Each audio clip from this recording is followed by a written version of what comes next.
Deus, cumprimento os meus irmãos, capaz do Senhor Jesus, amém. Aqui quem vos fala, Pastor Edson Albino. Bem, quero deixar um texto aqui para sua reflexão, que falou fortemente ao meu coração, que está inserido no livro do profeta Ezequiel, capítulo de número 14, versículo de número 14. Olha só que forte, irmãos. Ainda que estivesse no meio esses três homens, Noé, Daniel e Jó, eles, pela sua justiça, levariam apenas as suas almas, diz o Senhor Jeová. Irmãos, eu fiquei maravilhado quando eu li esse versículo, porque Deus está falando de juízo contra a cidade. Deus está falando de juízo que virá contra uma cidade que está levando uma vida de pecados, uma vida desregrada, uma vida sem pudor, uma vida sem temor. E Deus ainda usa o profeta falando assim: olha, se nessa cidade tivesse esses três homens, se tivesse Noé, tivesse Daniel, se tivesse Jó, eu a destruiria essa cidade, apenas livraria as suas almas.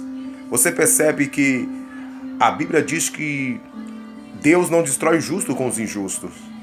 É interessante que esses homens eram homens notáveis. Esses homens foram homens que marcaram a sua época, marcaram a sua história. Homens raros. Deus está à procura de homens raros nesta terra. Homens raros. Quem era Noé? A Bíblia diz que Noé viveu em meio a uma geração má, uma geração adúltera, uma geração corrupta. Noé viveu em meio a uma geração onde os homens só maquinavam mal, onde os homens não pensavam coisas boas. Mas a Bíblia diz no capítulo 7 de Gênesis, a Bíblia vai dizer que Deus mandou Noé fazer uma arca para a salvação da sua vida e da sua família, porque achou Noé justo perante aquela geração. Por que Deus mandou Noé fazer a arca? Porque em meio à geração má, em meio à geração corrompida, Noé se manteve justo perante Deus. Porque a justiça de Noé não dependia da justiça dos homens. A integridade, a comunhão de Noé não dependia da comunhão dos homens. Não é porque os homens eram corruptos que ele deveria ser corrupto. Não é porque os homens eram podres que ele deveria ser podre. Então Noé disse: eu vou me manter puro perante ao Senhor. Em meio a uma geração má, em meio a uma geração corrompida, eu não vou me corromper. Eu não vou me vender. Eu vou me manter íntegro. Eu vou me meter reto perante ao Senhor. E Deus mandou Noé construir a arca para a salvação da sua vida e para a salvação da sua família. Louvado seja Deus. Que homem notável. O segundo homem raro na Bíblia que nós falamos aqui é o Daniel. Quem era Daniel? Aqui, ó. Daniel, isso mesmo, Daniel. Um homem que... Daniel é tão raro que o que me chama a atenção no Daniel, capítulo 6 do seu livro. A Bíblia diz que Daniel orava 3 vezes ao dia. Então lançaram um decreto que não adorasse outro rei durante um mês, não adorasse outro Deus durante um mês, senão o rei Dário. Só que olha só que forte, irmãos. Daniel prefere parar na cova dos leões do que deixar de orar. Daniel prefere parar na cova dos leões do que deixar de se relacionar com seu Deus. Ele prefere perder a sua vida, ser tragado por leões, do que parar de falar com o Senhor, parar de invocar o nome do Senhor. Daniel preferiu, irmãos, parar na cova dos leões do que deixar de abrir as suas janelas, e orar virado para Jerusalém.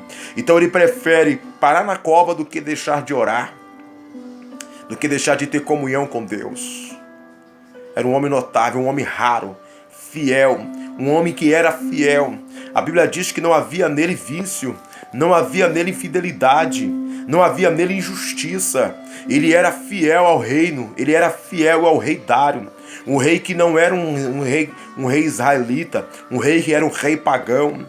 Ele estava numa terra que não era sua, estava vivendo no meio de um povo que não era o seu, estava como um cativo na Babilônia, mas ainda assim se manteve fiel ao Senhor, fiel ao rei, fiel.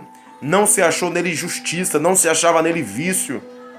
É um homem notável, um homem raro diante de Deus. Terceiro homem, o homem Jó. Jó é maravilhoso. Por que Jó é tão tremendo, irmãos? Jó era íntegro, reto, temente a Deus e que se desviava do mal.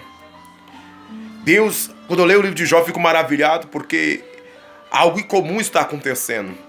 Porque o natural é o homem testificar de Deus. É dizer que o Deus é bom, dizer que Deus é santo, dizer que Deus livra, dizer que Deus protege. Mas aqui, olha só o que eu estou vendo aqui. Olha só o que eu estou vendo aqui. Eu estou vendo Jó como homem íntegro. Eu estou vendo Deus testificando de Jó. Não é o homem que está falando que Jó é íntegro. Não é o homem que está falando que Jó é reto. Não é o homem que está falando que Jó é temente a Deus. Não é o homem que está dizendo que Jó se desvia do mal. É o próprio Deus que está testificando. É o próprio Deus que está testemunhando de Jó. É o próprio Deus que está dizendo que Jó é reto, que Jó é íntegro, que Jó desvia-se do mal. Sabe o que é uma pessoa íntegra? É alguém que se pode confiar. Olha só que Deus está dizendo, que Jó é alguém que se pode confiar. Por que Deus permitiu Satanás provar Jó? Por que Deus permitiu Satanás tocar em tudo? Porque Jó sabia que Deus sabia que Jó era alguém que podia se confiar. Homem íntegro, reto, temente a Deus e que se desviava do mal. Sabe o que é temente? Temente vem de temor. E você sabe o que é temor? Profundo respeito e obediência. Então Jó tinha um profundo respeito por Deus. E a sua obediência por Deus não era uma obediência rasa. A sua obediência por Deus era uma obediência profunda. O seu respeito por Deus era profundo demais. Jó temia, respeitava por demais a Deus, o obedecia no mais profundo, dava uma verdadeira devoção a Deus. Era um homem raro nesta terra. Eu quero dizer algo para você nesta noite, nesta tarde. Não seja mais um. Procure ser um raro homem de Deus. Não seja comum. Procure ser alguém diferente. Procure ser cheio do Espírito Santo. Procure levar uma vida que agrade ao Senhor. Procure honrar. Eu sei que os dias são maus. Eu sei que o amor de muitos tem esfriado. Eu sei que a corrupção tem entrado dentro dos templos. Eu sei que os homens têm se tornado amantes de si mesmos, orgulhosos, soberbos, presunçosos.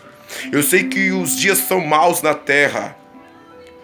A prostituição tem aumentado, tem entrado dentro dos templos. Os escândalos têm sido a torta e a direita.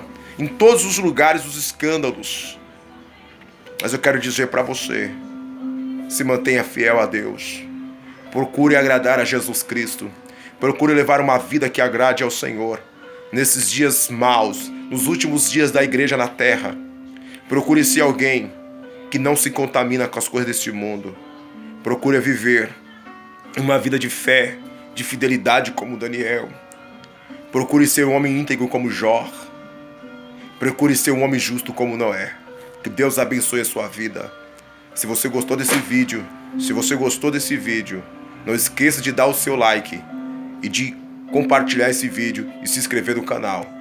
Deus abençoe a sua vida. Fiquem todos na paz, em nome de Jesus.